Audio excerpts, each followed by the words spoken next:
prosigue la conmemoración de Santo Tomás de Aquino, teniendo el placer de escuchar entre nosotros al catedrático de Metafísica de la Universidad de Navarra, el profesor doctor Enrique Alarcón Moreno. Algunas palabras para ilustrar pues esto que estamos haciendo esta mañana, que no es otra cosa que ir hacia adelante en uno de los 4 criterios que la exhortación, la Carta Veritatis Gaudium nos propone el Papa Francisco: crear redes entre universidades, entre instituciones teológicas y filosóficas eclesiásticas. El doctor Enrique Alarcón Moreno es profesor de Metafísica en el Departamento de Filosofía de la Universidad de Navarra. Es presidente de la Fundación Tomás de Aquino y director del proyecto Corpus Thomisticum.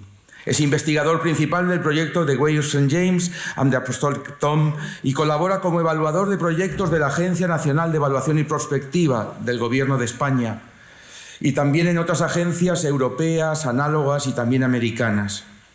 Es miembro correspondiente de la Pontificia Academia di San Tommaso d'Aquino de otras sociedades académicas. Pertenece, entre otros, al Comité Científico Asesor de la Colección de Pensamiento Medieval y Renacentista, proyecto de la Universidad de Navarra, de Ediciones EUNSA, al de la Colección Escolástica Turensia de la Universidad Copérnico de Toruń, al de la revista Espíritu de la Fundación Valmesiana de Barcelona y al de la empresa de gestión cultural Soria Museum. Anteriormente ha pertenecido igualmente a los comités editoriales del Anuario Filosófico, la revista del Departamento de Filosofía de la Universidad de Navarra, que nos congratulamos en recibir en nuestra hemeroteca, también de Doctor Angelicus, revista de la Deutsche Thomas y de Tomística y de la colección Cuestiones Tomístiche de Bonn, en Alemania.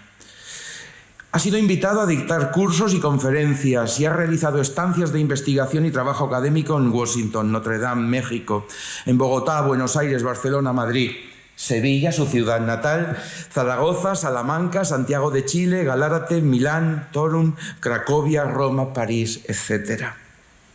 Son ampliamente conocidas tanto su edición de las Opera Omnia de Santo Tomás de Aquino como del Index Thomisticus, así como su repertorio bibliográfico, Bibliografía Tomística.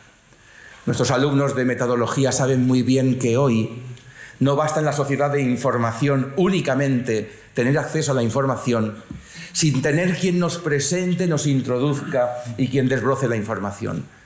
El otro día en clase tenía yo la dicha de decirles que estamos ante uno de los gestores e inspiradores, quizá del mejor portal sobre Tomás de Aquino que hay en la actualidad. ¿Esto qué significa?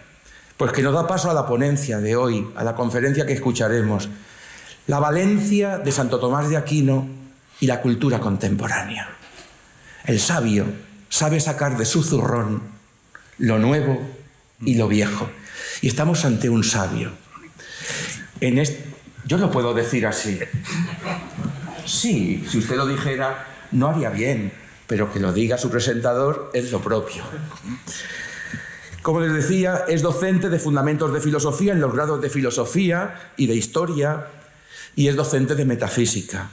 Dudaba de contar la anécdota conocidísima de aquel insigne torero, parece que en su origen fue lagartijo, pero en realidad se lo atribuyen después al gallo, que cuando le presentaron, y no había nacido don José Ortega, a don José Ortega y Gasset le presentaron y le dijeron: don José Ortega y Gasset, catedrático de Metafísica. Dice: ozú, hay gente pató. Pues aquí estamos. Quiero también excusar en este momento a quien tenía que hacer esta presentación y nos ha facilitado toda la información, que es don Israel. Don Israel no está hoy en condiciones de estar aquí porque no se encuentra bien y nos pide las excusas, pero él ha sido el que ha gestionado, ha mediado y ha hecho posible que don Enrique esté entre nosotros. También es profesor de Metafísica en el grado de Filosofía y de Ontología de la Persona. Hemos nombrado ya sus áreas de interés y de investigación y tienen a disposición, lo colgaremos en la reseña de nuestra página web, todas las publicaciones y sus méritos más destacables. Tenemos la suerte de ser un centro abierto a 3 áreas de conocimiento: la filosofía, la teología y la acción pastoral, eclesial y evangelizadora. Y siempre esta fiesta, hoy trasladada a la cercanía del Dies Natalis de Santo Tomás de Aquino, siempre esta fiesta es un reconocimiento a la filosofía perenne.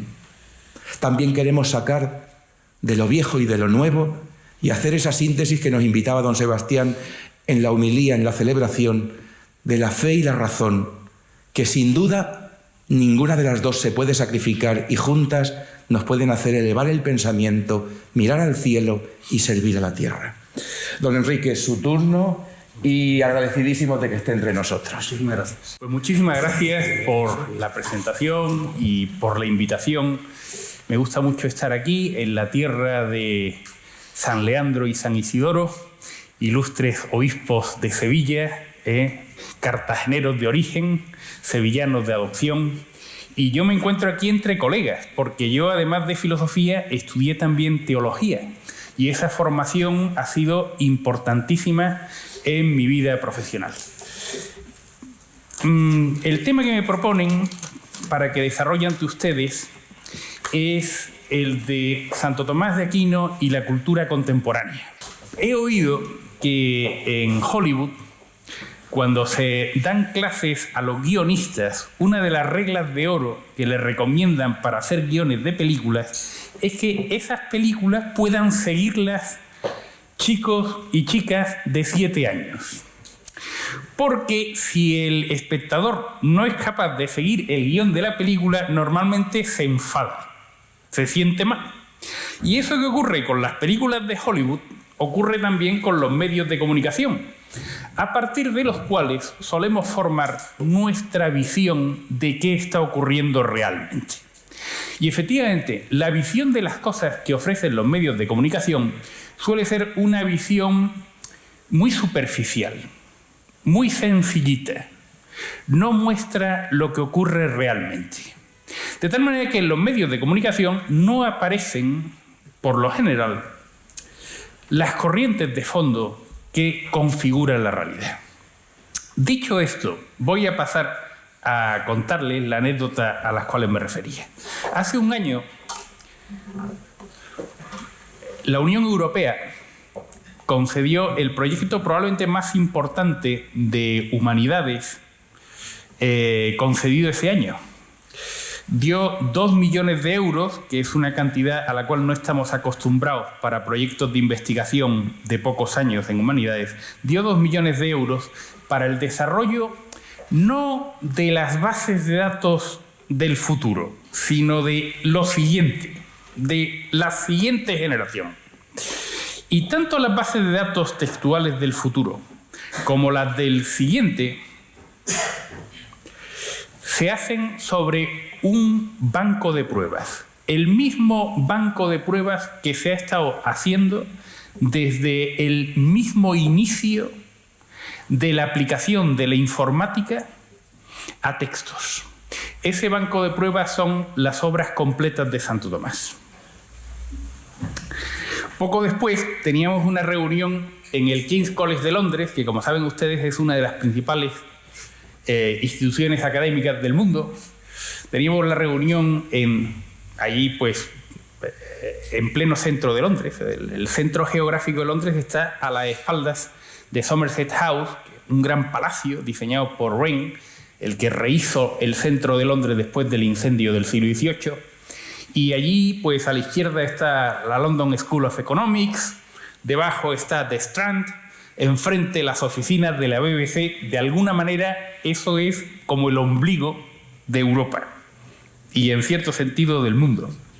¿Y qué estábamos discutiendo ahí? Pues estamos discutiendo ahí la anotación semántica de las ópera omnia latinas de Santo Tomás de Aquino. Cada vez el mundo es más complejo y no queda más remedio que automatizar el tratamiento de la información. ¿Y sobre qué base se están ensayando los métodos para poder hacer eso? Para eso que van a ser posibles los ordenadores del futuro. Pues se están haciendo sobre las obras de Santo Tomás de Aquino y además en el original latino. ¿Y eso por qué? ¿Por qué desde el comienzo de la informática aplicada se han usado las obras de Santo Tomás? Cosa que sorprendería a muchos, pero es así. Y sigue siendo así. Pues eso es así por una cosa que decía el padre de la informática aplicada a las humanidades, la informática aplicada a textos. El padre Roberto Busa, un auténtico visionario y un genio. Y decía el padre Busa que Santo Tomás de Aquino era el autor para hacer eso, porque la obra de Santo Tomás de alguna manera recoge dos grandes enciclopedias. La enciclopedia de la ciencia, que ha sido la raíz principal de la historia de la ciencia, que es el cuerpo doctrinal de Aristóteles, cuya influencia es tremenda. En la medida en que más se estudia la historia de la ciencia, más se conoce esta tremenda influencia que llega hasta nuestros días. La otra gran enciclopedia, decía el padre Busa, recogida en la obra de Santo Tomás, es la gran enciclopedia de la vida. La gran enciclopedia de la vida que de nuevo ha sido la más influyente en la historia de nuestra cultura, que es la Biblia. Les voy a contar también una aneddotilla. Hace un tiempo, en el Vaticano había una reunión y se estaba hablando de que cierta princesa europea, heredera de una corona de un país tradicionalmente católico, parecía que no iba a hacer la primera comunión, que no estaba recibiendo formación religiosa. Y uno de los que estaban allí dijeron, bueno, pero es que si esa persona en el futuro, jefe de Estado de ese país, entra en el Museo del Prado, no lo va a entender. Porque la mayor parte de las obras de arte que hay allí tienen un contenido religioso. Y si ve el escudo de España, pues no lo va a entender, porque el escudo de España de algún modo representa lo que ha sido la Reconquista, la unión de reinos cristianos. Y así sucesivamente. Y afortunadamente, pues esos argumentos al final llevaron a que esa niña pues empezara a recibir la formación religiosa que necesita para su propia vida y para su función. Bueno, pues efectivamente, también las obras de Santo Tomás de Aquino son una representación única de lo que es la raíz de nuestra cultura, porque nuestra cultura es una síntesis de varias herencias. De la herencia griega, de la herencia latina, de la herencia germánica, de la herencia árabe y de la herencia judeocristiana. Y la síntesis de esas diversas herencias se lleva a cabo en la Edad Media. Es en la Edad Media cuando se integra esa diversidad de culturas en lo que nosotros llamamos cultura occidental. Y el principal representante de esa síntesis, que ha sido el tronco común que nos sostiene, es justamente Santo Tomás de Aquino. De ahí también que entendamos las palabras del padre Busa, de cómo la obra de Tomás de Aquino es especialmente interesante como banco de pruebas de manejo automatizado de la información. Pero, si todo esto se contara en ámbitos científicos y culturales contemporáneos, se diría, bueno, de acuerdo, que es raíz importante, quizás preeminente de nuestra cultura, junto con otros autores, como puede ser Aristóteles, o como puede ser Platón, pero añadiendo además esa síntesis de otras corrientes, como puede ser la cristiana, tan influyente en la historia, que es raíz de nuestra cultura, eso es indudable, pero han pasado muchos siglos desde entonces. Estamos en un tiempo muy distinto, muy distinto. Bueno, ante esto yo diría las palabras de Hölderlin, del gran poeta alemán. Donde está el peligro, allí está la salvación. Verán ustedes, la gran diferencia, en mi opinión, que existe entre esas raíces medievales y nuestro tiempo afecta a la gran cuestión para cualquier ser humano, al gran problema que tiene que resolver cualquier ser humano. ¿Cuál es la pregunta de cuya respuesta depende cualquier otra decisión en la vida? Pues la principal decisión que uno tiene que tomar en su vida es qué hacer con la propia vida. Porque de lo que tú quieras hacer con tu propia vida va a depender todo lo demás. Si estás aquí o te vas. Si tomas el autobús o no lo tomas. Todo, en la medida en que está hecho con cabeza y por tanto con libertad, depende de qué quiero hacer yo con mi vida. Y ahí hay una gran diferencia entre la sabiduría medieval, por ejemplo, de Tomás de Aquino, y la sabiduría contemporánea. Y es que la ciencia actual no responde a esa cuestión.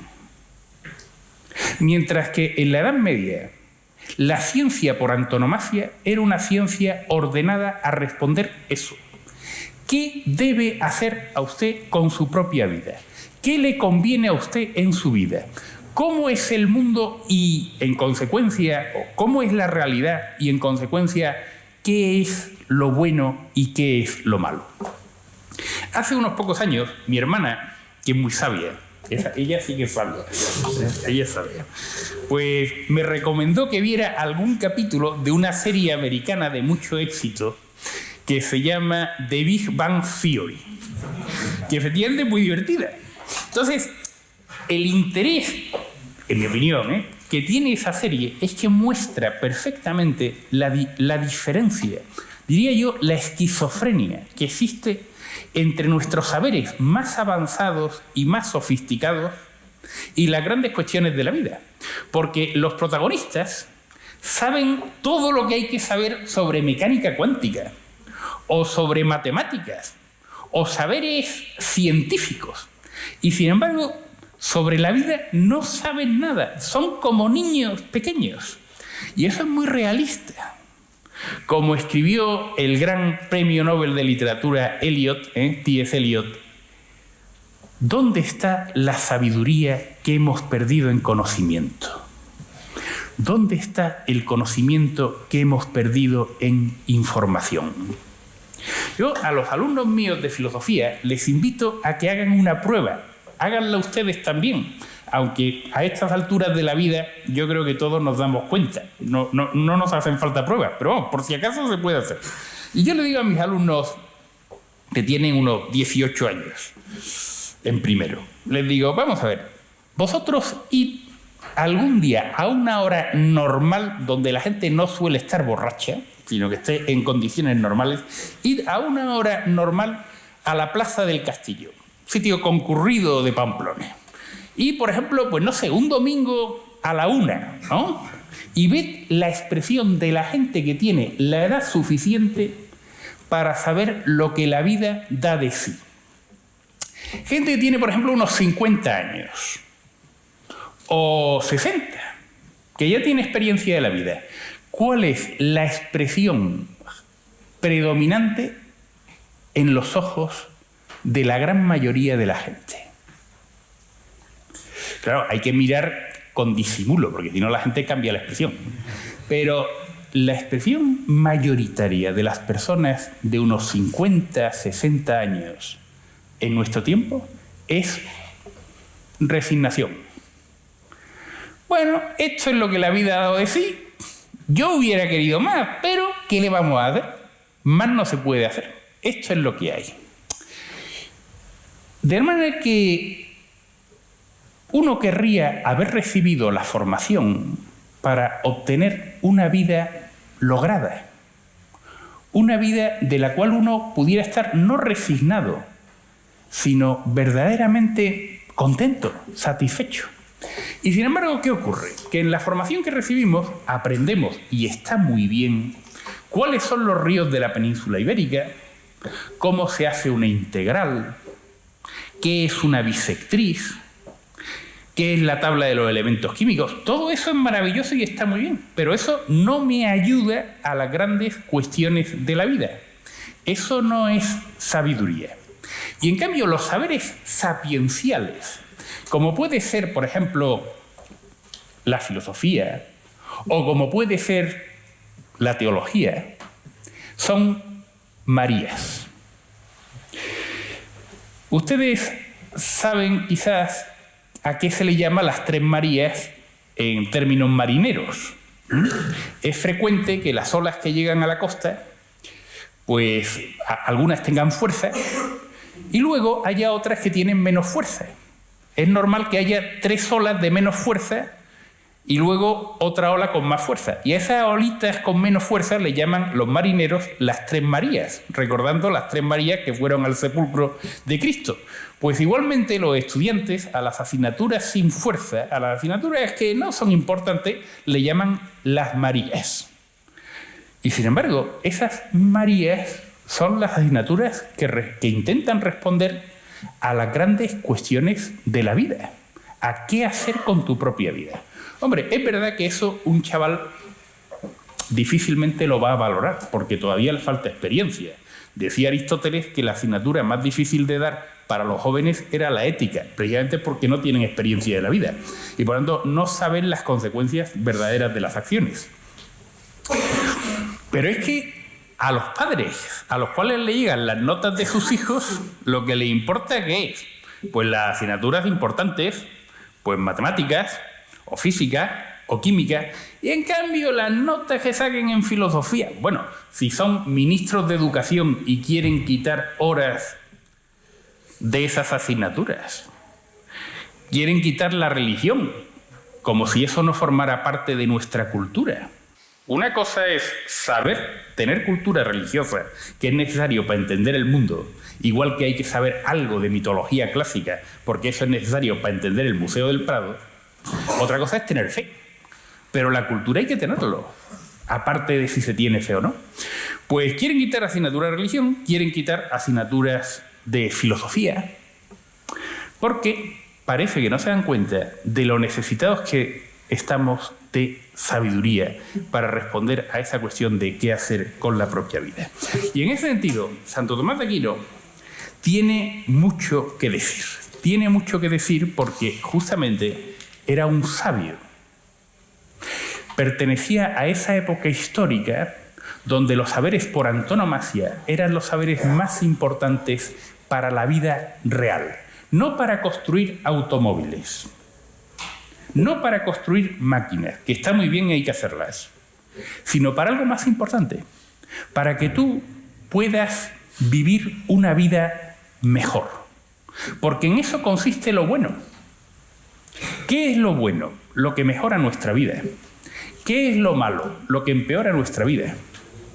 ¿Y eso cómo se conoce? Pues eso no se conoce mediante la ciencia moderna. Y no se conoce mediante la ciencia moderna no porque la ciencia moderna sea mala, no. Sino no se puede conocer mediante la ciencia moderna por el mismo motivo que un automóvil o un avión, aunque son instrumentos estupendos, no sirven para cepillarte los dientes. Hay cosas que sirven para una cosa y hay cosas que no sirven para esa cosa. Verán ustedes, ¿por qué la ciencia moderna se ha construido al margen de los saberes sapienciales? Pues tiene su lógica interna y tiene su justificación y además está muy bien. Pero uno tiene que saber qué papel y qué función tiene cada cosa y qué puede resolver y qué no puede resolver. En la Edad Media y en el Renacimiento, la teología era la reina de las ciencias. Ustedes habrán oído la expresión de medio pelo. El origen de la expresión de medio pelo se refiere a las normativas universitarias medievales y renacentistas respecto a las vestes académicas. Había parte de las vestes académicas que eran de terciopelo. Y el terciopelo tiene diversas calidades. El terciopelo de mejor calidad es el terciopelo de 3 pelos. De ahí terciopelo, ¿no? Terciopelo. Pues el de 3 pelos. Y el terciopelo de peor calidad era el terciopelo de medio pelo. Pues las facultades para los chavales más jóvenes que se iniciaban en sus estudios llevaban museta de medio pelo. Y en cambio, la Facultad de Teología, que era la reina de la ciencia, porque daba respuesta a la cuestión principal de todas, esa llevaban terciopelo de 3 pelos. Hoy en día no es así. Hoy en día la ciencia por antonomasia es la que aparece en Big Bang Theory, ¿no? Pues matemáticas, física y tal. Y en cambio, vayan ustedes a contarle a cualquiera de los protagonistas pues cuestiones sobre el sentido de la vida, ¿no? Pues, completamente despistados. ¿Eso por qué es así? ¿Eso por qué se ha desarrollado como se ha hecho? Para entender hasta qué punto Santo Tomás de Aquino es un autor vigente en el saber y hasta qué punto no es un autor vigente en el saber, hay que entender cómo se ha desarrollado la historia de la ciencia en sus líneas principales. Y la historia de la ciencia se ha desarrollado como se ha desarrollado porque el saber en sentido estricto requiere certeza. Por ejemplo, si yo les pregunto a ustedes ¿qué equipo de fútbol va a ganar la Liga dentro de 4 años? Pues unos opinarán una cosa y otros opinarán otra cosa, pero nadie puede decir que lo sabe. ¿Por qué? Pues porque no tienen certeza al respecto. ¿Qué hace falta para tener certeza? Para tener certeza hace falta conocer la necesidad de lo sabido. A saber, que aquello es así, solo puede ser así y es imposible que sea de otra manera. En eso consiste demostrar, establecer la necesidad de una conclusión. ¿Qué ganamos con la necesidad de la conclusión? Certeza. El problema es que conseguir ese saber que necesitamos, porque es el fin de la inteligencia y por tanto una parte importante de nuestra vida que se desarrolla con nuestra inteligencia y nuestra voluntad, conseguir esa certeza es muy difícil porque vivimos en un mundo contingente donde las cosas pueden ser de un modo y pueden ser de otro.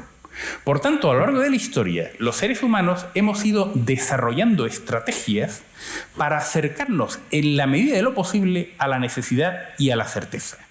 Y una de estas estrategias ha sido simplificar. Fíjense ustedes, si yo les dijera ¿a qué prefieren ustedes apostarse 5 euros? ¿A cara o cruz o al número 6 de un dado? Ustedes dirían a cara o cruz, porque hay un 50% de probabilidades, mientras que al número 6 solo hay un sexto de posibilidades de ganar. En la medida en que hay menos alternativas, cada una de ellas tiene mayor probabilidad. Pues si simplificamos los problemas científicos de manera que haya menos alternativas, estamos ganando en la probabilidad de que la solución que damos sea verdadera. Por eso la historia de la ciencia ha ido procediendo hacia la abstracción. ¿Qué significa abstraer? No considerar ciertos elementos y simplificar el objeto considerado. Hoy en día, un libro, por ejemplo, de física, pues no tiene fotos o apenas tiene fotos. Lo que sí tiene muchísima matemática. ¿Por qué? Pues porque la matemática es un saber muy abstracto. En la medida en que los saberes son más abstractos, sus soluciones son intrínsecamente más probables. Por eso, las matemáticas ofrecen soluciones más probables o más necesarias que, por ejemplo, la economía. En economía influyen muchísimos factores, o en historia, mientras que en matemáticas solo se tienen en cuenta 2 factores, la cantidad y la posición.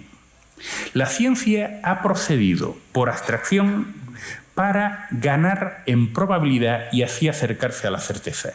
Y eso ha tenido una consecuencia, y es que progresivamente más las ciencias se han organizado tratando de apoyarse en premisas de los saberes más abstractos. Por antonomasia, las matemáticas. La física se ha ido haciendo, sobre todo a partir del siglo XIV, apoyándose en las matemáticas. Y después la química se ha ido apoyando en la físico-matemática. Y después la biología ha ido apoyándose en la química, física y matemática. Y así se ha ido construyendo el árbol de la ciencia. Y todo eso es muy razonable y en realidad proviene de los pitagóricos recogidos por Platón y por Aristóteles. Muchos de los grandes conceptos científicos provienen de desarrollos hechos por teólogos aristotélicos o platónicos. La noción de inercia no es un invento de Galileo, es un desarrollo de Domingo de Soto, que era un aristotélico tomista y teólogo por más señas. Y lo mismo pasa con la noción de inflación, y lo mismo puede ocurrir con los derechos subjetivos, lo que hoy en día llamaríamos derechos humanos, y lo mismo puede ocurrir con la abolición de la esclavitud. Todo eso proviene de pensadores que han recogido la herencia de Platón, de Aristóteles, de Santo Tomás de Aquino, pero se ha ido integrando en un árbol del saber que en último extremo se basa en acercarnos a la certeza a través de una simplificación del problema, reduciéndolo en la medida en que podemos a cantidad y posición.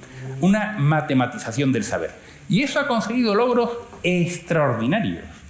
Ha sido muy buena estrategia, pero no deja de ser una estrategia entre otros, porque la abstracción, la selección de los elementos a tener en cuenta, es algo que es fruto de una elección. Exactamente igual que si uno elige hacer un automóvil y no un cepillo de dientes. Eso es estupendo. Pero es un artificio.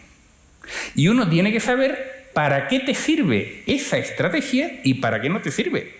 Si yo voy a pescar camarones, estas gambas pequeñitas, si yo voy a pescar camarones con una red para pescar atunes, ¿qué va a ocurrir?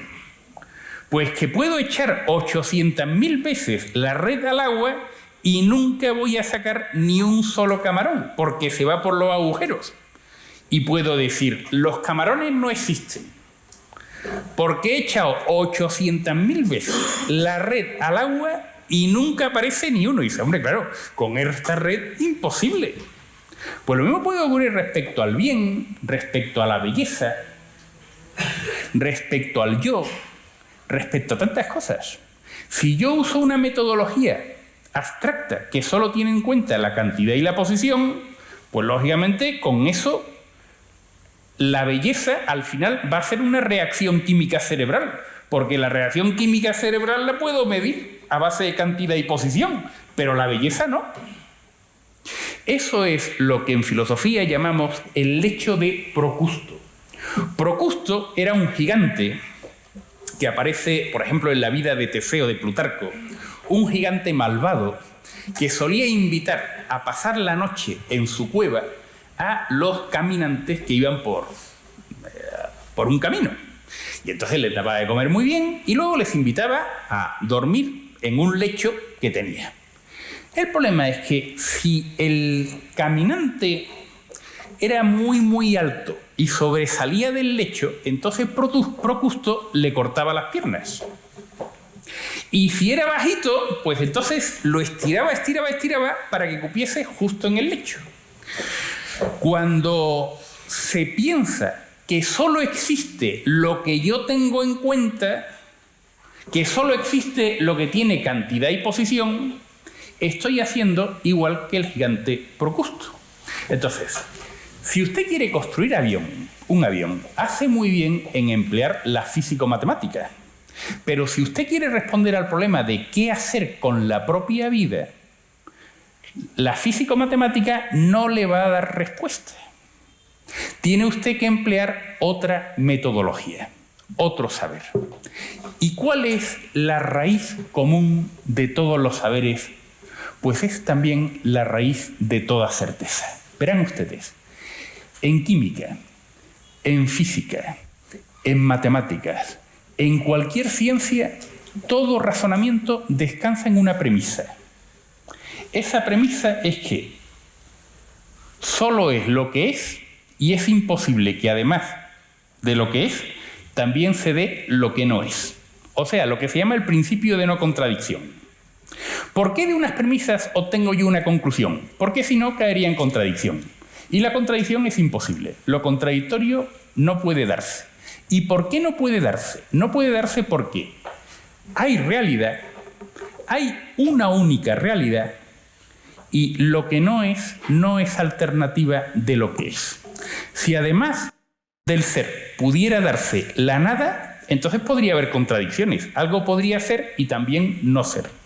Pero el ser carece de alternativa. Solo es lo que es y es imposible que además de lo que es también se dé lo que no es.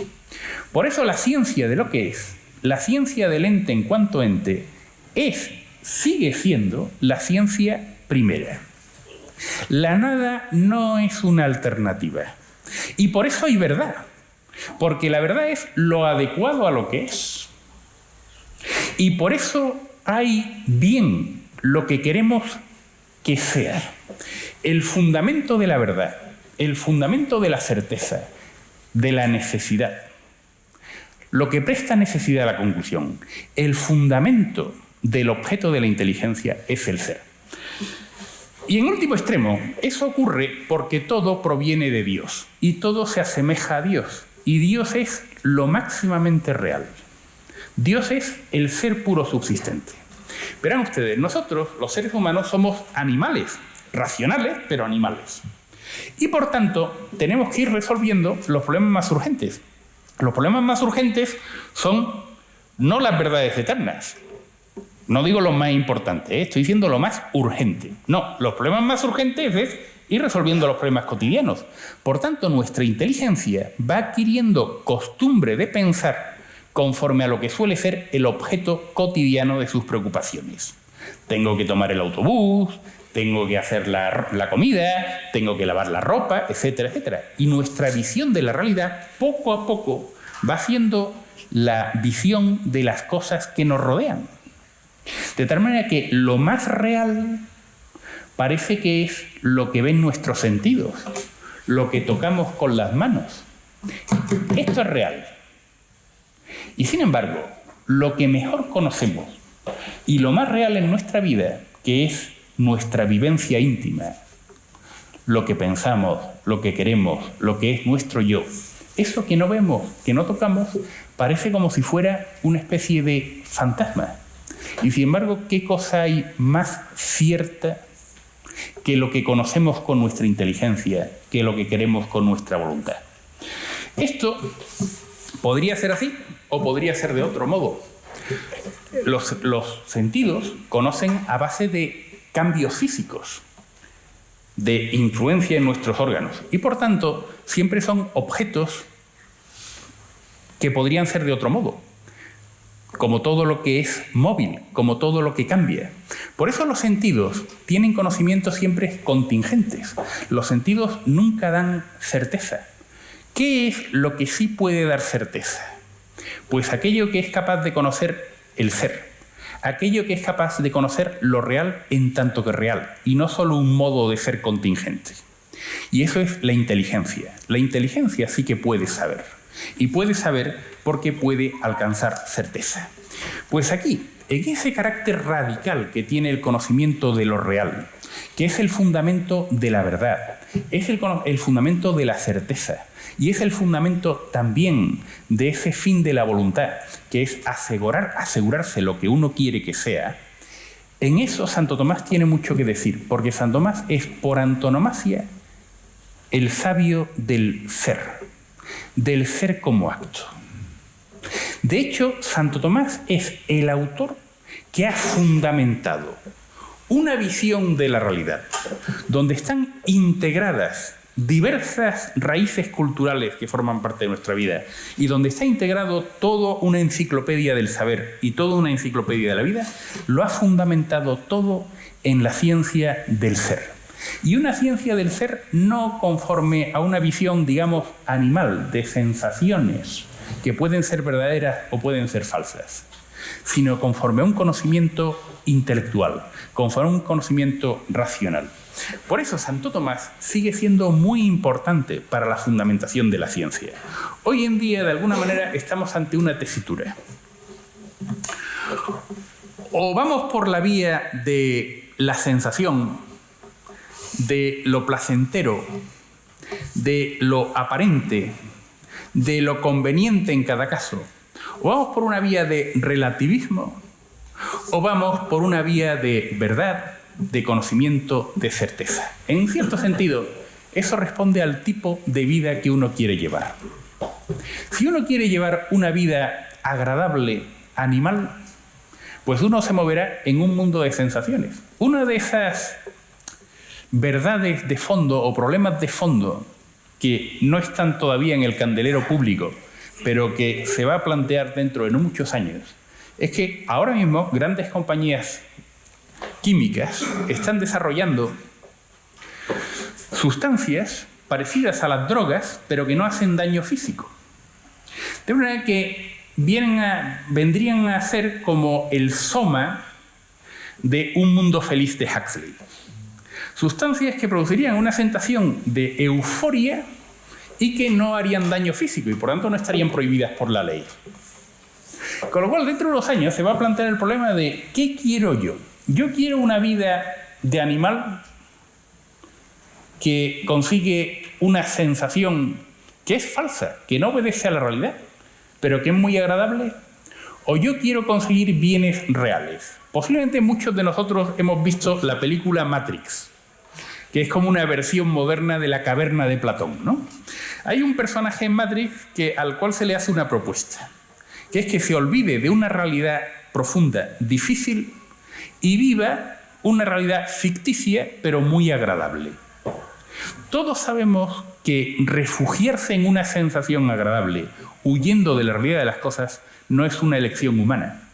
Nosotros no somos meramente animales que tengan sensaciones. Nosotros tenemos inteligencia y voluntad, porque el fin de la inteligencia y la voluntad es la realidad.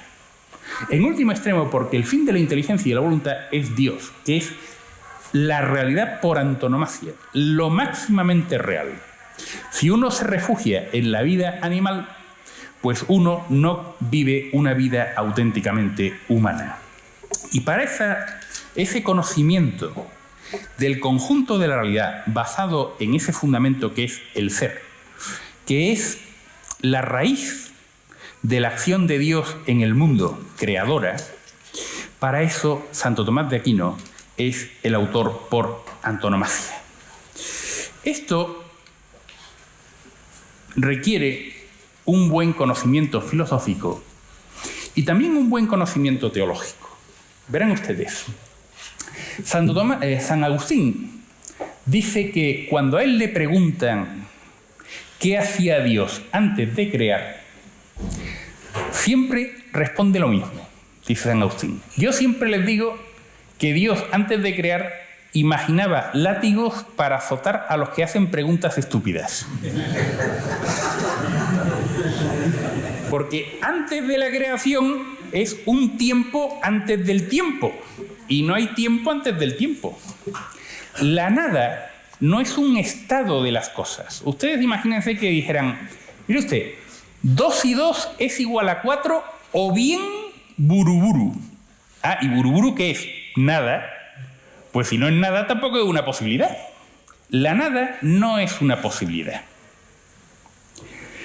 Porque posible es lo que puede ser y la nada no puede ser.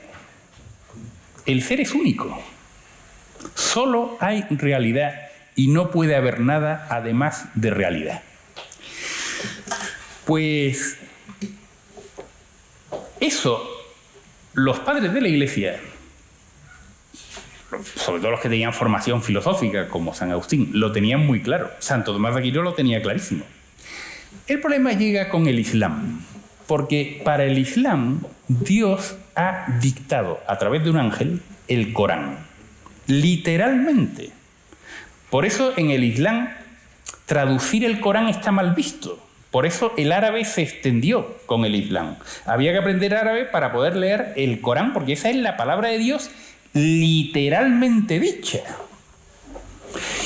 Por eso no hay exégesis bíblica en el Islam, porque ¿cómo vas a mejorar tú lo que Dios mismo ha dicho? Y entonces Avicena, que es el principal filósofo musulmán, toma literalmente la expresión creación de la nada. Creación de la nada es una metáfora. No es que primero haya nada, que es cosa que es intrínsecamente contradictoria, porque si la nada es nada, no la hay. Porque no es. No es que primero haya nada y luego haya ser. Pero claro, si en el Corán se dice que Dios creó las cosas de la nada es un estado del posible. El posible primero está en la nada y después está en el ser. Y eso, poco a poco, fue invadiendo también el pensamiento latino, por razones históricas en las cuales no voy a entrar. De tal manera que, al final, llegamos a una situación donde la gran cuestión metafísica era la formulada por Leibniz. ¿Por qué el ser y no más bien la nada? Y ustedes posiblemente conocen el comentario de Heidegger. He aquí la pregunta de todo verdadero preguntar. ¿Por qué el ser y no más bien la nada? Dice, hombre, ¿cómo te vas a preguntar por qué no se da la nada? Si eso es intrínsecamente contradictorio. La nada no es una posibilidad. Pero si el ser es un estado que hay que demostrar, como dice Kant en el prólogo de la Crítica a la razón pura, que es un escándalo que la filosofía todavía no haya demostrado el ser, siendo así que el ser en realidad es la única posibilidad. Si el ser es una posibilidad y la propia metafísica tiene que demostrar su objeto, entonces la metafísica no puede ser la primera premisa de todos los saberes. La metafísica no puede ser la ciencia primera. Y si la filosofía ya no es la ciencia primera, la fundamentación del saber, ¿en qué radica? Pues al final, o en una esperanza de que si yo intento obrar bien, al final las cosas van a salir bien, que es como taparse los ojos y lanzarse al agua, que eso es el planteamiento kantiano. O bien en un voluntarismo nihilista, que es el planteamiento nietzscheano. O vamos por el camino de la filosofía del ser, cuyo principal representante es Santo Tomás de Aquino. O vamos por el camino de la apariencia de la sensación y, en último extremo, del no saber. Los planteamientos que llaman progresistas cambian de opinión. Si el fundador del PSOE viera lo que el PSOE defiende hoy en día, probablemente se llevaría las manos a la cabeza.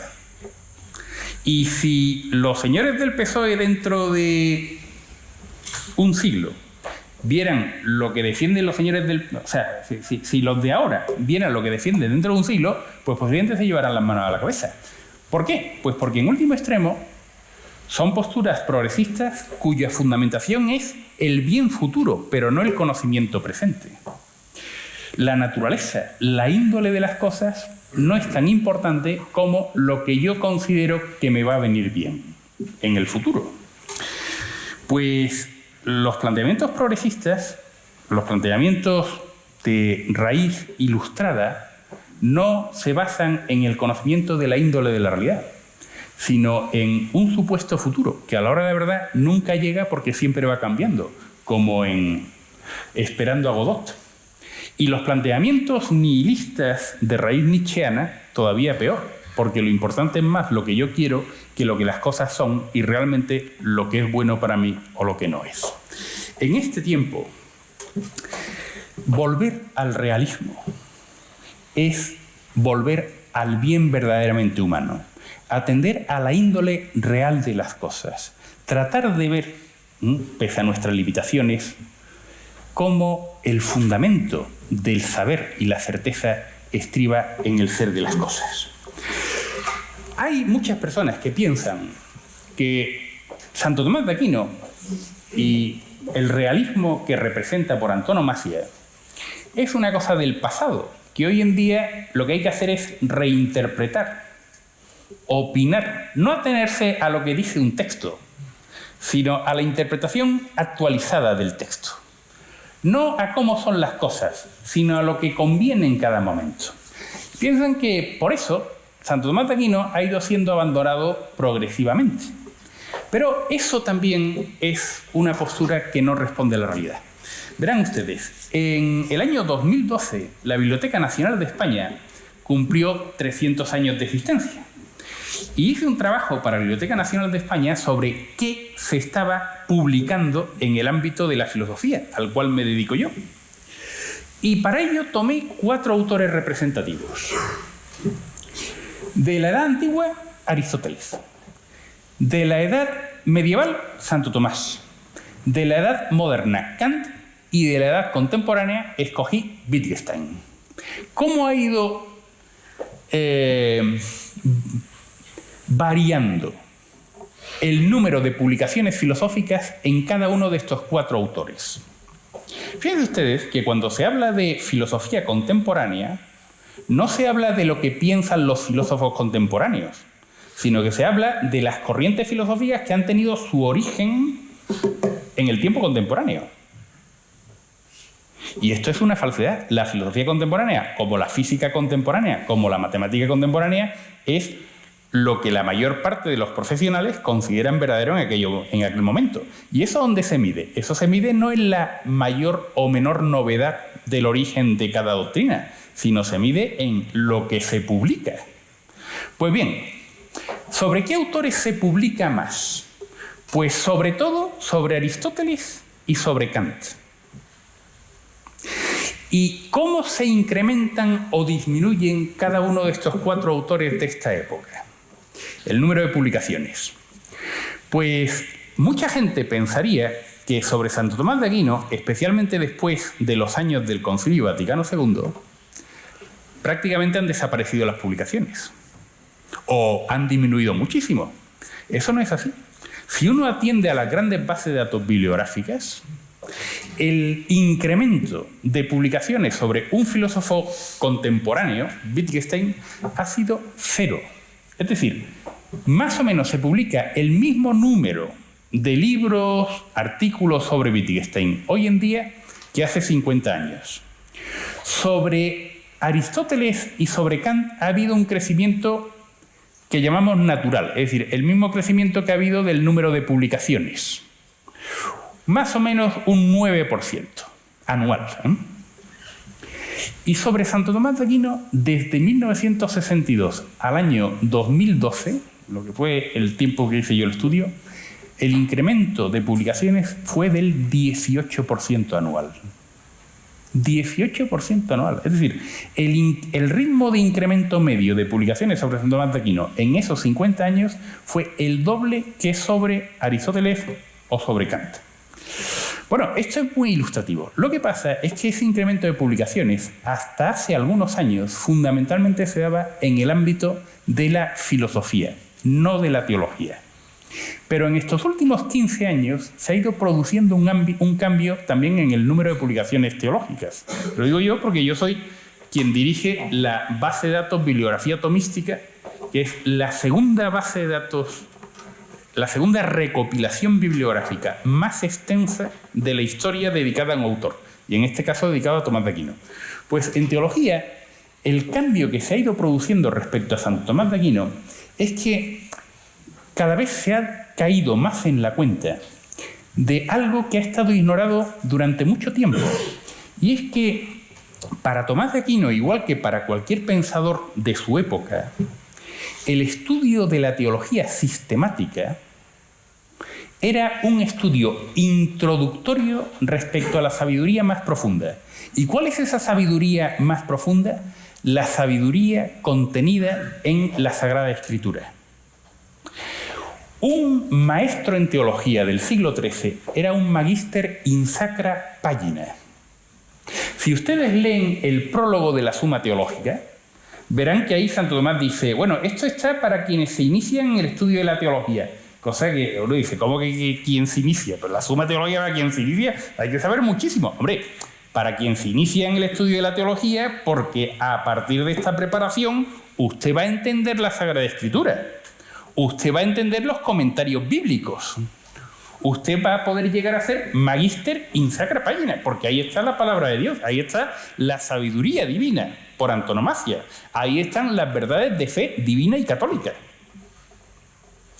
Bueno, poco a poco, sobre todo en estos últimos años, en teología se ha ido asumiendo la importancia de la exégesis bíblica de Santo Tomás, que es profundísima y que fue su labor como teólogo por antonomasia. Cuidado, que con eso no hay que descuidar la formación sistemática, ¿eh? Hay que empezar por ahí, para luego llegar a donde llegar. Si ustedes toman los comentarios bíblicos de Santo Tomás sin una previa preparación en teología sistemática, no lo van a entender. Pero para poder entender toda la sabiduría que hay ahí presente, hay que empezar por ahí. Pues eso cada vez ha ido cobrando más fuerza. Hace pocos días me han invitado a intervenir en un congreso en la Universidad de Oxford, que va a haber en junio, precisamente sobre la teología bíblica de San Tomás. Y de ahí, de esa teología bíblica de San Tomás, ha venido fundamentalmente ese incremento de publicaciones sobre San Tomás de Aquino en estos últimos años, en el ámbito de la teología. De tal manera que, de alguna manera, estamos viviendo un renacimiento de los estudios tomistas. En el ámbito de la filosofía, fundamentalmente gracias a esa visión de la realidad fundamentada en el ser de Santo Tomás, en el ámbito de la teología, fundamentalmente gracias a su exégesis bíblica. Santo Tomás sigue siendo muy actual, pero eso no quiere decir que sea un filósofo o un teólogo que sea, ¿cómo diría yo, no?, único y excluyente. El renacimiento de los estudios tomistas que hubo a finales del siglo XIX y principios del siglo XX, gracias a los inicios que tuvo en el siglo XVIII, gracias al padre Boixador, dominico, ¿no?, general de los dominicos, que luego pasó a los seminarios y también a las publicaciones de jesuitas durante el siglo XIX, que alcanzó finalmente el magisterio pontificio. Todo ese tomismo que nació en esos años dio lugar a pensadores, muchos de ellos tomistas y muchos otros muy diferentes de pensamiento, pero tenían un lenguaje común. Se podían entender unos con otros. Era una teología que no estaba fragmentada. Tomás de Aquino sigue siendo hoy en día punto de referencia para nuestra formación filosófica, nuestra formación teológica, y es algo que necesita el mundo. Muchas gracias. Las hermanas nos ayudan a todos a comprender al Sheldon Cooper. Yo creo que Sheldon es un personaje interesantísimo. Interesantísimo, sin duda. El problema es que a donde ellos van únicamente a la Comic Con, pero no van a otros congresos. Muchísimas gracias, don Enrique. Y quizás, si les parece, disponemos de unos minutos por si alguien del público, si alguien de nuestros acompañantes quiere hacer alguna pregunta. Y después de haber descubierto y redescubierto la vigencia y la valencia del pensamiento tomista, pues yo creo que es un momento de todavía aprovechar un poquito más la presencia de don Enrique entre nosotros. Quería agradecer toda su ponencia y todo lo que nos ha aportado. Y más que una pregunta, era un comentario como agradecimiento a lo que usted nos ha hecho reflexionar. Y a mi cabeza venía como un gran enunciado, y es que incluso dentro de la Iglesia seamos capaces de darse santo para no ser gigantes por gusto. Es decir, corremos en algunos momentos el riesgo precisamente de algo con lo que ahora sí se está empezando, de hecho, a trabajar más profundamente, y es qué tiene interés o qué no tiene interés dentro de la Iglesia, quién o quién no cabe, es decir, quién cabe o quién no cabe, y según aquello para lo que nos sea de utilidad. A mí me venía a la cabeza toda ciencia trascendiendo de San Juan de la Cruz, es precisamente el camino hacia el que vamos todos. Y le agradecía precisamente eso, la forma en la que nos ha expuesto el tema, porque para mí suscitaba el hecho de que el verdadero conocimiento de esa toda ciencia trascendiendo del encuentro con Dios parte por el hecho de ser capaces de conocer y entender todas las vivencias íntimas, que ha sido un concepto que también usted ha hecho alusión, de todas las formas en las que la Iglesia ha sido capaz de dar respuesta y de entender dentro de cada ámbito.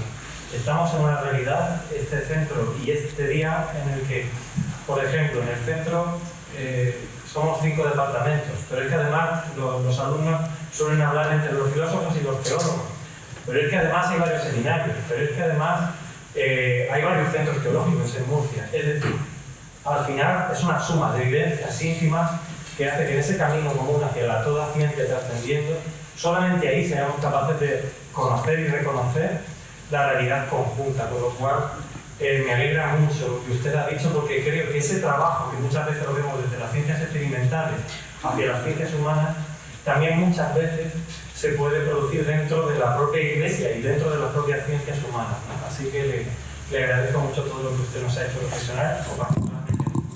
Bueno, pues muchas gracias por el comentario. Yo la verdad es que justo a raíz de lo que usted comenta, quería referirme a una cosa que a veces se entiende mal en Santo Tomás. Santo Tomás, como buen medieval, es un hombre muy racional, es decir, él pretende ser muy preciso, él pretende expresar lingüísticamente con precisión las cosas, y sin embargo, una de las palabras que emplea más Santo Tomás es quodam modo, es decir, en cierto sentido, porque efectivamente hay las verdades más profundas, hay que expresarlas por analogía, por tanto, en cierto modo, hay cosas que se pueden expresar con precisión, como que 2 y 2 son 4, y hay cosas, sin embargo, que requieren ir más allá del significado literal de la palabra, sin negarlo, pero, apoyándose en él, pero yendo más allá. Y a este respecto, hay una anécdota de Santo Tomás al final de su vida, del 6 de diciembre de 1273. Cuando el secretario de Santo Tomás, Reginaldo de Piperno, al acabar de ayudar a misa a Santo Tomás y de ser ayudado a misa por Santo Tomás, pues supone que, como todos los días, va a ir con Santo Tomás a la celda de trabajo para trabajar allí. Y ve que Santo Tomás se va para su celda. Y entonces le para por el camino y, bueno, pues ¿qué ocurre, no? Y Santo Tomás le dice que no puede trabajar. Y Reginaldo de Piperno, que quería muchísimo a Santo Tomás y era muy buena persona, también era un poco pesado y a veces incluso un poquito impertinente. Entonces, tanto le insistió a Santo Tomás preguntándole qué había ocurrido, que al final Santo Tomás le contó. Le contó que el crucifijo le había hablado. Le había dicho: Tomás, has escrito bien sobre mí. ¿Qué quieres que te dé en recompensa? Y San Tomás le dijo: nada, Señor, salvo a ti mismo. Claro, Santo Tomás era un sabio. Él sabía que omnia bona pariter cum illa. Pedir nada sino a ti mismo es pedir todas las cosas. Entonces, efectivamente, tuvo una visión inefable de Dios. Y eso le dejó físicamente muy tocado. De manera que no podía trabajar. Reginaldo se lo llevó a casa de su hermana pequeña, que era su hermana preferida, para que lo cuidaran un poquito y tal, ¿no? Bueno, pues hay gente que además añade, ¿no?, que Santo Tomás le dijo a Reginaldo: después de lo que me ha sido mostrado, todo lo que he escrito me parece como paja. Y algunos interpretan mal esto, en el sentido de que para Santo Tomás todo lo que había escrito era cosa que carecía de valor. No es así. El Señor se lo había alabado. Tomás, has escrito bien de mí. ¿Qué quieres que te den recompensa? Si el Señor lo alaba, bueno es. Lo que pasa es que en comparación a la realidad divina se queda muy corta. Hay que trascender la ciencia para alcanzar la sabiduría mística, la sabiduría más profunda. Pero eso no quiere decir que para llegar a eso no haya que partir de la ciencia. La gracia no anula la naturaleza, la eleva, pero la conserva. Muchas gracias. Sí, creo que hay otra pregunta. El profesor Madrona.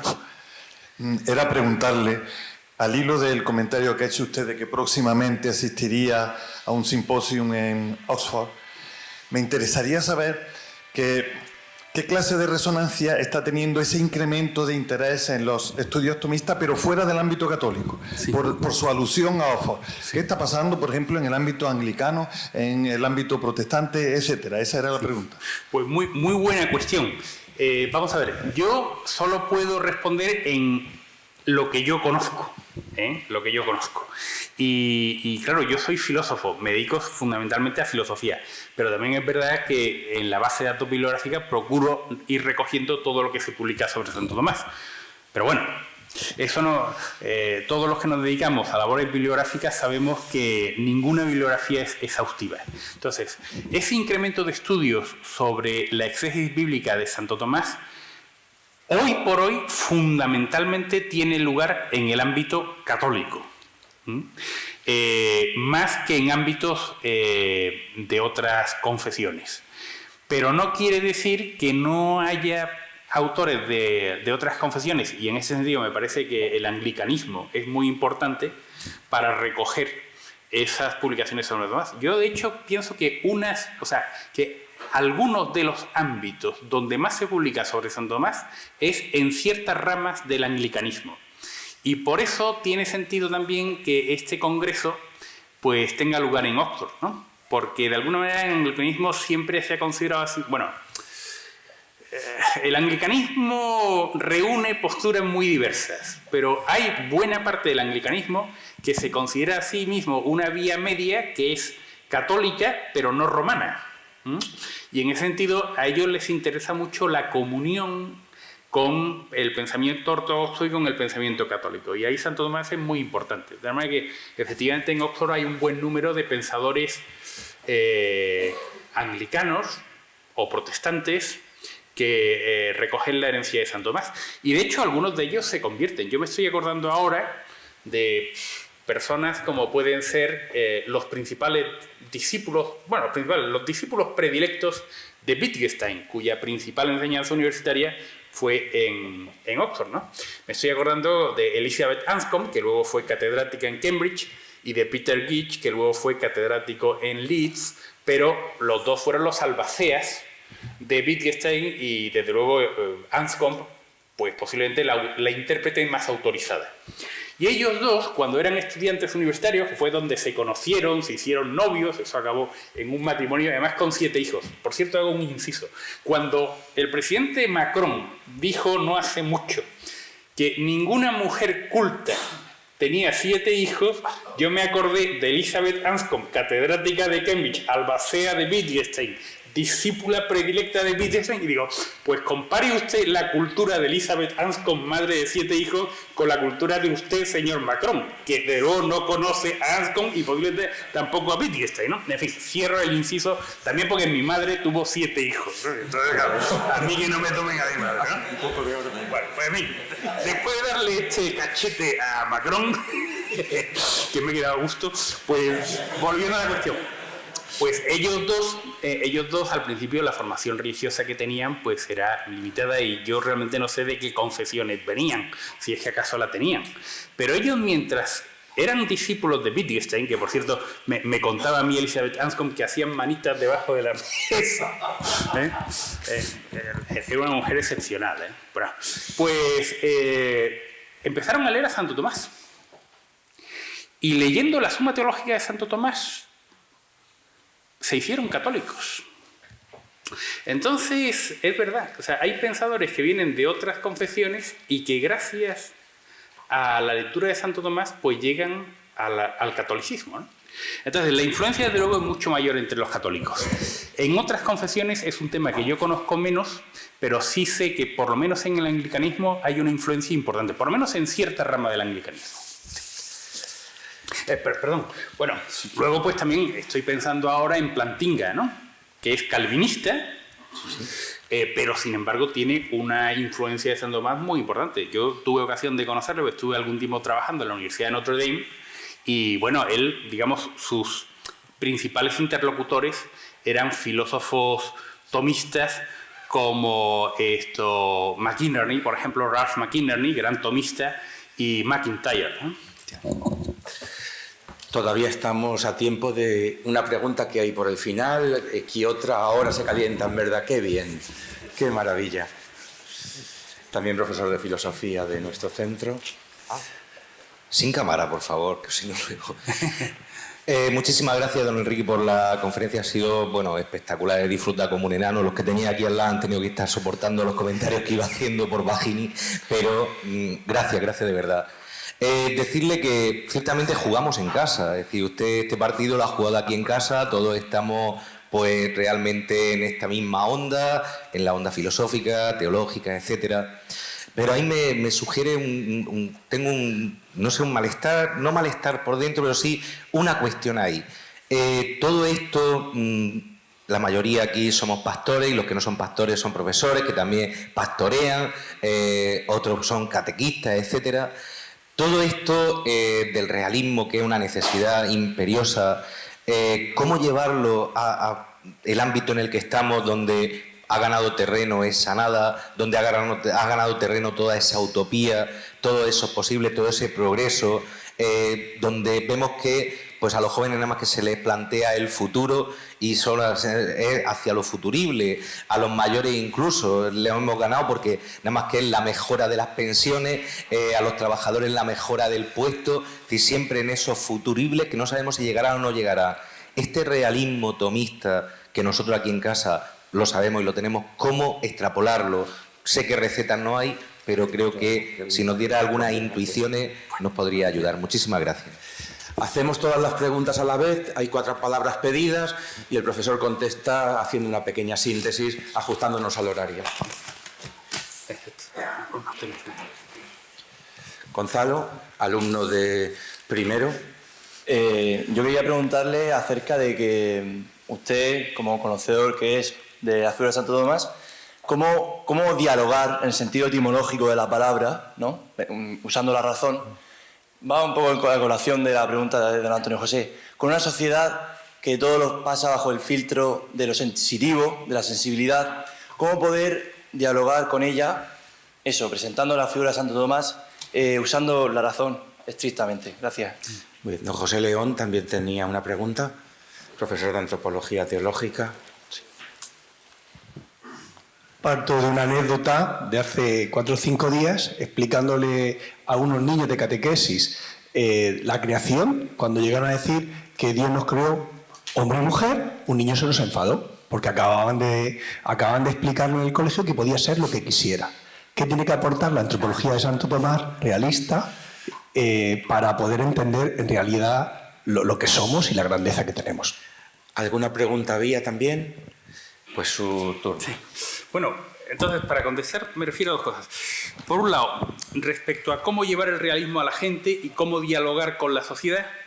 Vamos a ver, yo, el planteamiento que hago con los alumnos y que a mí me ha dado buenos resultados es, primero, hacerles ver que la gran cuestión de la vida es qué hacer con la propia vida, que para eso no suelen prepararnos en el colegio, como les he comentado, y que entonces la mayor parte de la gente lo que hace es imitar lo que hacen los otros, ¿no? ¿Por qué voy al colegio? Bueno, lo hace todo el mundo. ¿Por qué voy a la universidad? Porque lo hace todo el mundo. ¿Por qué me caso?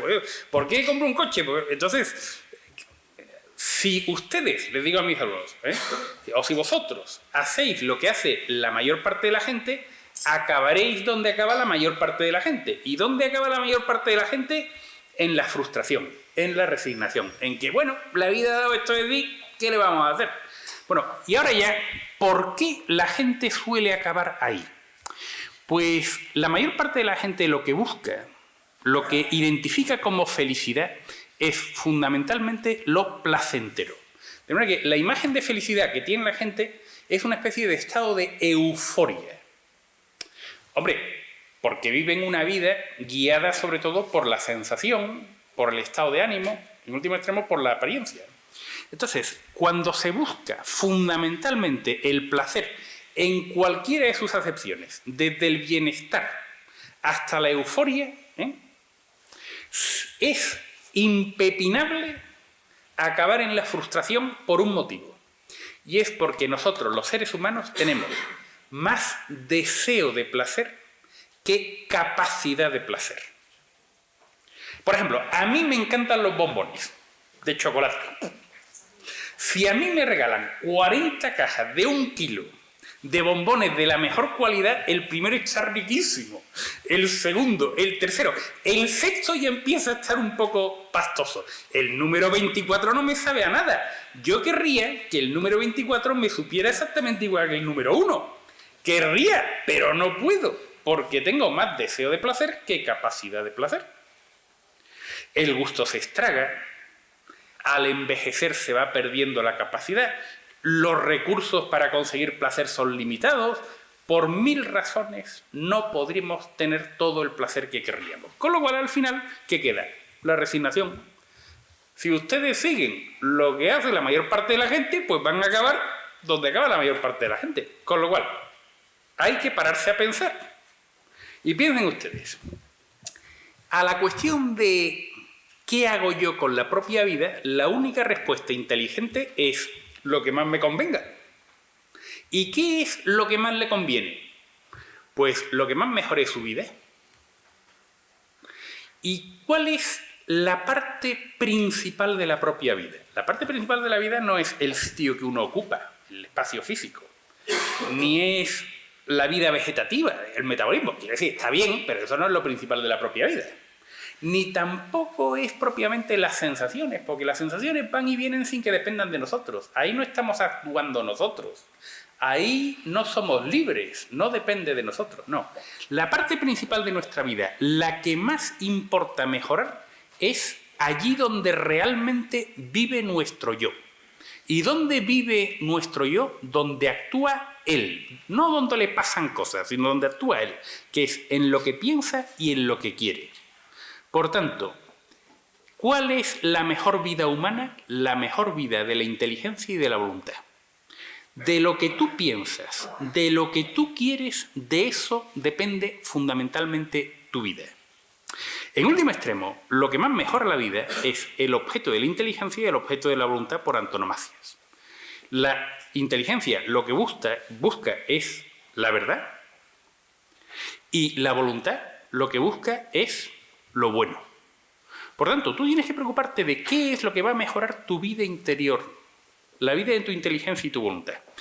Y ahí hay que acudir al testimonio de la gente que ha vivido una mejor vida, de la gente que ha sabido amar, de la gente que ha sabido saber, de los sabios. Yo pongo el ejemplo de las madres. ¿Quiénes son la gente más querida? La gente más querida no son los héroes, no son los sabios, ni siquiera son los santos. La gente más querida son las madres. Porque una madre sabe querer, y sabe querer incondicionalmente. Por eso a las madres las ponemos en hornacinas.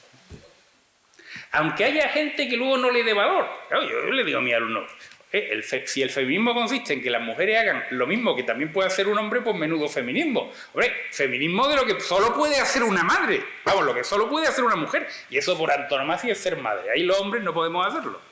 Bueno, pues saber querer. Hay que aprender a amar. Y amar significa amar incondicionalmente. Por ejemplo, en el matrimonio. ¿Por qué el matrimonio y la familia son tan importantes? Pues porque son incondicionales. Es decir, tu hermano, puede ser que te enfades con tu hermano, pero tú sabes que tienes que querer a tu hermano. Las relaciones familiares son incondicionales. Las relaciones de amistad no. Si tu amigo se porta mal y te traiciona, pues bueno, ya no soy amigo tuyo. Pero tu hermano siempre va a ser tu hermano, tu madre siempre va a ser tu padre.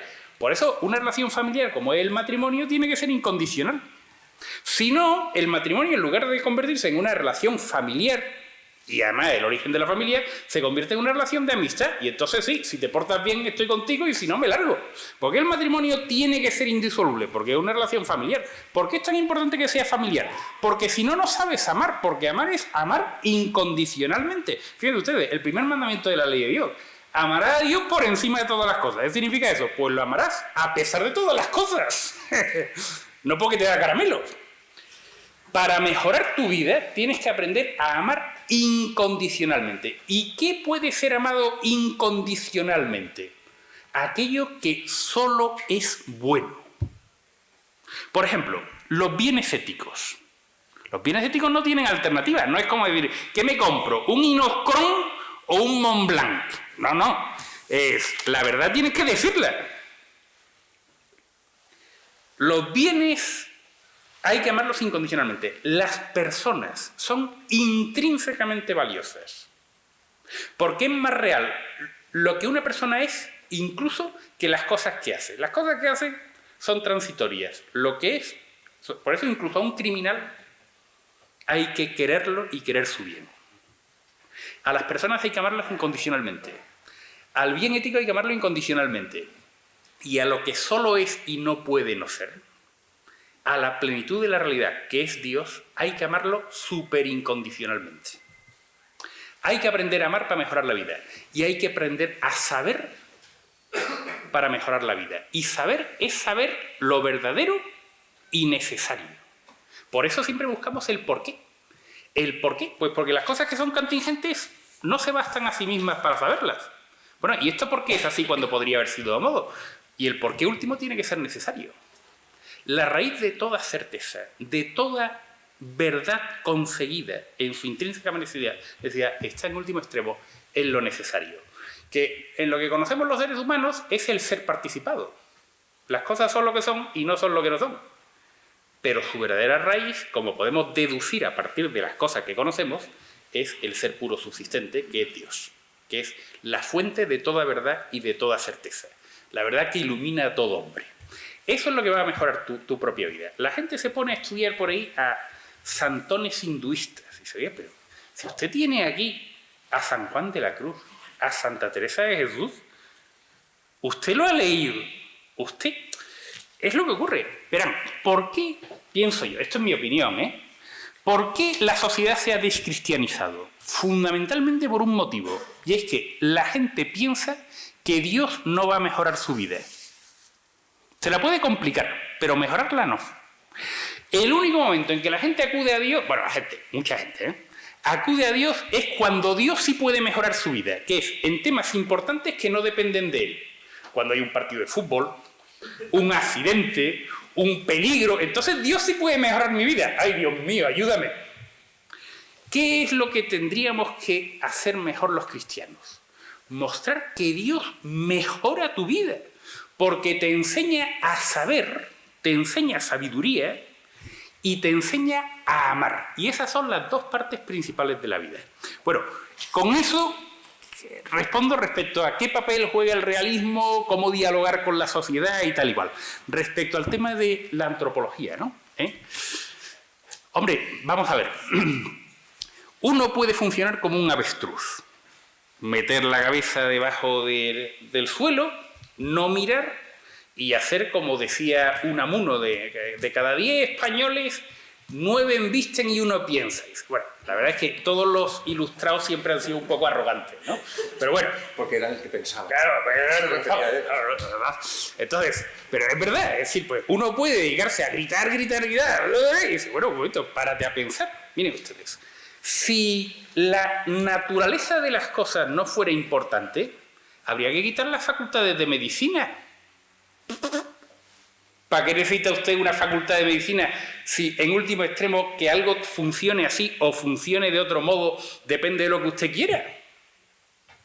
Pero no, si usted va al médico... O sea, vamos a ver, si su hijo nace y le falta algo, ¿usted se va a preocupar o no se va a preocupar? ¿Y usted va a ir a alguien que ha estudiado cómo es el cuerpo humano? ¿O usted va a alguien que le va a decir, ¡todo tranquilo! Hay niños que esto les falta y no pasa nada. Verán, hacen falta médicos. ¿Y los médicos cómo estudian las cosas? Los médicos no hacen una media estadística. Los médicos no estudian a base de estadísticas de... Oye usted, la gente habitualmente tiene tanto de perímetro aquí, tanto de perímetro... No. Anatomía se estudia con casos tan perfectos que no lo hay. Con superatletas que no encuentra uno por la calle.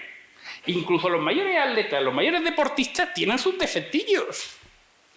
Pero si en lugar de estudiar el caso ideal como el modelo al cual hay que asimilarlo, uno lo que hace es hacer lo mismo que hizo Freud, que es estudiar la psicología humana en un hospital, pues es como si tú estudias anatomía humana en el departamento de traumatología. ¿Cómo va a acabar eso? Pues que me va a decir, oye, se tiene el brazo sólido, este brazo hay que partirlo, porque es que yo en mi estudio clínico lo que he visto es que, claro, si usted estudia a gente que son más raros que un perro verde, al final su imagen del ser humano es más raro que un perro verde. Entonces, no me diga usted que la naturaleza y la biología no importan si usted está pagando hospitales, facultades de medicina y de esto es así y tal. Y no me diga usted que la sociedad ha de configurarse conforme a lo que es la práctica mayoritaria Cuando en medicina no funcionamos con la práctica mayoritaria, que solemos estar más gorditos de lo que debemos, sino que procuramos que la sociedad se adecue al ideal del Lisipo, prácticamente, ¿no? O sea, a una estatua griega, ¿no? Usted tiene que quitar... Porque es que si no, vamos a acabar diciéndole, pues no sé, a Nadal, ¿no? Oiga, Nadal, que usted no tiene panza, hombre. Venga, a desayunar grasa, venga a tomar donuts por la mañana y tal igual, porque las estadísticas nos muestran que la sociedad ha cambiado hoy en día, la gente toma mucho donuts, ¿no? Entonces, aquí lo que hay en último extremo es mucha... Perdón, o sea, no quiero insultar a nadie, pero hay mucha estupidez y mucha falta de sentido común. Es obvio que si la sociedad ha avanzado, ha sido en la medida en que ha conocido cómo son las cosas y cómo funcionan. ¿Cómo funciona un avión? Pues estudiando cómo son las cosas y cómo funcionan, no diciendo... No, mire usted, es que la mitad de la gente dice que hacen falta alas y la otra mitad dice que no, vamos aquí a botarlo. No sé, ¿no? Ahora, que usted quiere montarse en un avión sin alas, bueno, hágalo usted, pero ya sabe que aquello no va a volar, ¿eh? Que usted, en cambio, quiere que su cuerpo funcione bien, que su máquina funcione bien, hombre, pues básese usted en el conocimiento de la naturaleza de las cosas. ¿Y eso qué ocurre respecto a la medicina, o respecto a la física, o respecto a la química, respecto a todo lo que es saber y que ha sido el fundamento de los logros tecnológicos que hemos conseguido? Ocurre 3/4 de lo mismo respecto a la organización social. Si usted organiza la sociedad de esta manera y usted estudia las consecuencias van a ser estas. Y estas son indeseables. Lo que pasa es que me temo que hay muchos intereses. O sea, por ejemplo, hace unos años se desclasificaron informes internos de la Casa Blanca, donde se decía, mire usted, la proporción de riqueza del planeta en manos de Estados Unidos es así de alta, así de grande. Entonces, si la población del tercer mundo crece mucho, cada vez va a haber más gente protestando y diciendo, oiga, quiero más, como ocurre con el fenómeno de las migraciones. Entonces, una de las cosas que hay que lograr es limitar el aumento de la población. ¿Cómo limito yo el aumento de la población?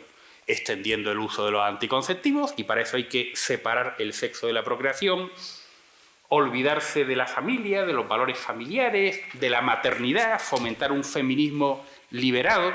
A mí me hace gracia. Hoy leía un artículo en un periódico de aquí, de Murcia, donde citaban a Simone de Beauvoir, una de las grandes teóricas del mundo. Oiga, vea usted la vida de Simone de Beauvoir. ¿Quién querría esa vida? Terrible. Yo les voy a decir aquí una cosa que no comentaría en clase, porque aquí ya somos mayorcitos y... Esta señora, al final de su vida, en entrevistas, se enorgullecía de que estudiantes de la universidad llegaran a su casa y la violaran. O sea, terrible, terrible. Entonces, oiga, hay cosas que son intrínsecamente indeseables, ¿no? No se pueden creer. Entonces, respecto a la naturaleza, bueno, pues vea cada uno lo que le conviene, ¿no? En el nivel de organización social, en el nivel de biología, en tantas cosas. En último extremo, sentido común, ¿no? Y no gritos, palabrerías y meter la cabeza donde no se ven las cosas. Pues muchísimas gracias por estas palabras y su sabiduría, como ven, no nos ha defraudado, sino que ha enriquecido nuestra propia y pequeña sabiduría. Estamos a hombros de gigantes y Tomás de Aquino es el gigante entre los gigantes de la filosofía y de la teología y también de la experiencia de Dios y de la experiencia eclesial. Vamos a terminar nuestro acto con algo a lo que destinamos siempre la conmemoración de Santo Tomás de Aquino. Si el inicio de curso tiene que ver con la lección magistral de algún profesor del centro, siempre Santo Tomás es el reconocimiento a los profesores que han pasado de meritaje, a los que han trabajado con nosotros, a los que han hecho posible, pues dejándose la piel, entrar en ese dinamismo de acción de gracias, de júbilo, que es esa fase final de la vida. Este curso tenemos a la profesora Fuensanta Sáez, que nació el 11 de agosto de 1942, ha estado con nosotros en la Eucaristía y ha dejado de ser profesora en el Instituto Superior de Ciencias Religiosas. Yo no la veo por aquí, pero también ella está reconocida. Y también al profesor, que después de ser emérito nos ha hecho el trabajo tan intenso y tan eficiente y eficaz, don Antonio Martínez Riquelme, que también nació el 11 de agosto de 1942. Después de unas largas vidas de estudio, de testimonio, de docencia, de investigación y de saber estar y saber acompañar, este centro les quiere reconocer con la insignia fulgentina, esa insignia, y también con la reproducción del cuadro que preside la Capilla Mayor del Seminario y que cuando esto era Capilla Mayor presidió, por eso está ese vano, esta misma aula, hoy aula magna, entonces Capilla Mayor.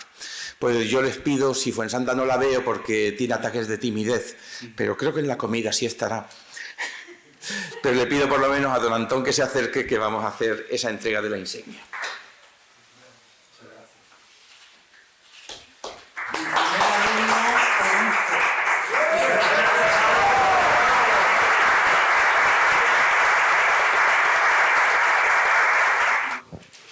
Nunca estará en mejor sitio. Al lado de aquí de casa.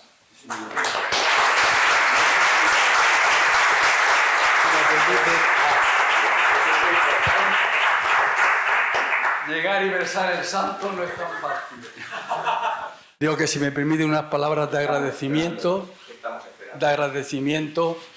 aunque es un atrevimiento abrir la boca después de la conferencia que nos ha dado y de la homilía de don Sebastián, simplemente para darle gracias al Señor, que es el que, como nos ha dicho muy bien, el origen del ser y el origen nuestro. Sin Él yo no sería nada. Por eso es de deber agradecerle al Señor el tiempo que me ha dado, la vida a la que yo también he podido decir qué hago con mi vida. Ahora lo que os puedo comunicar es qué he hecho con mi vida. Y yo lo resumiría en algo que creo que es fundamental y que yo lo he recibido de mis padres, a los que siempre he visto trabajando. No tengo imagen ni de mi padre ni de mi madre con los brazos cruzados, jamás. Y eso es un estímulo para mis hermanos y también para mí. Luego he tenido la suerte de tener un centro de estudio como ha sido el seminario, primero de San José y después de San Fulgencio, que me han educado en el método del trabajo. Yo comencé a trabajar a los pocos meses de haber hecho la primera comunión. No sabía lo que iba a ser después la teología pastoral, pero empecé a llevar borregos por el campo para que comieran algo. Mis padres me decían, por lo menos, que gane para las alpargatas. Es lo que llevábamos entonces. Creo que tenía 10 años, 9, 10 años. Cuando los alumnos me decían, ¿eso qué es de oler a oveja? Yo les decía lo que significa oler a oveja. Luego el Papa Francisco lo ha divulgado. Y es lo que realmente es el pastor. El que sabe amar. Amar a todos. Como el Señor, sin distinción. Hoy sabemos que hay gente de muchas clases. Una amiga mía del campo dice, habemos casi 10 clases de personas. Y es verdad. Pues hay que amarlas a las 10. Ese es el corazón del pastor y eso es lo que a mí me ha dado la vida, partiendo de ese método de trabajo, que es caminar hacia el saber, pero con una voluntad de hierro, y eso no se improvisa de un día para otro. Por eso agradezco a los profesores que he tenido en el seminario y a la estructura misma del seminario el que nos sentaran aquí, en este espacio, a estudiar. Y aquí también en este espacio nos enseñaran a rezar. Aquí estuvo la capilla donde mis compañeros y yo rezábamos y le pedíamos al Señor, Señor, ayúdanos a salir de esta asignatura que se me atraganta. Pero ahí está la historia, ahí está la vida. Por eso, muchas gracias a Dios, muchas gracias a mi padre, muchas gracias a este centro que me ha educado en el trabajo y que luego vos también has recibido algo de mi trabajo. Para mí la palabra trabajo es sinónimo de vida. Por eso el tiempo que el Señor me tenga aquí, espero que siga dándome fuerza para poder seguir trabajando y traducir ese trabajo en amor y en servicio. Como la Virgen, la Señora, ese canto, ese himno, a tus plantas postrado en este día. Esa es la realidad. No solo los sueños, que son necesarios, el día a día. A tus plantas postrado en este día. Llena el alma de santo fervor. Y añadimos, por tu esclavo me ofrezco, María, pues servirte es mi gloria mayor. María fue esclava y todos sabemos lo que eran las esclavas y los esclavos en la antigüedad. Pues eso es lo que nosotros tenemos que reproducir, si me permitís el consejo, reproducir todos los días de nuestra vida. Ser esclavos de los demás, porque así seremos también esclavos de nuestro Señor, el único Señor al que merece dar la vida, servirle y amarle. Y no podría terminar sin citar una frase que me salió espontánea cuando hice esa